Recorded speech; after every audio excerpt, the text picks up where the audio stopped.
Now, we've grown used to hearing about athletes who take drugs to improve their performance, but now there is evidence that many students and academics might be doing the same. Smart drugs that enhance brain performance are becoming increasingly popular and more readily available. Drugs like Modafinil and Ritalin can enhance short-term memory and speed of thought, and a report from the Academy of Medical Sciences says that an increasing number of people are likely to turn to them before exams or during a tough spell at work. They were asked by the government to launch a consultation on the regulation of smart drugs and got a diverse set of opinions, like these. Everyone drinks coffee, so you get your shot of caffeine in the morning, but as soon as someone, mentions taking a memory-boosting drug to help you in your exam or something, everyone immediately shuts down, everyone immediately thinks of it as something completely new and terrifying. We're just going to become robots if we go down that route. We don't trust the information that we have. We want to know more before we can feel that we can make a judged decision. I don't think the drug will make them more clever. Maybe it can. No, I don't think so. Well, Les Iverson is a professor of pharmacology at Oxford University and one of the authors of today's report. I mean, first of all, do these drugs work?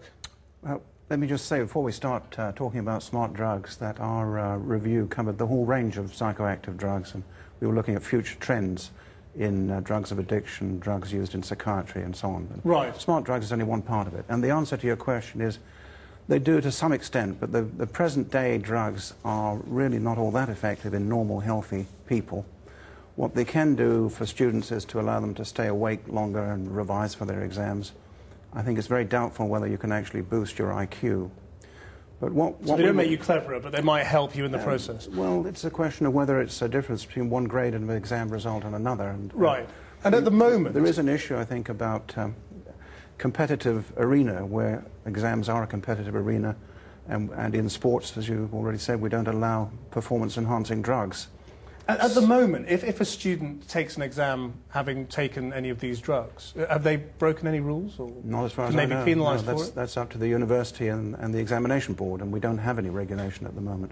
We also don't want to give the impression that this is a widespread problem. I think it's a problem that will grow in the future, and one of the concerns we have is that there are more powerful cognitive-enhancing drugs in the pipeline being developed for legitimate reasons for treating Alzheimer's disease, for example, where the present-day drugs are not all that effective.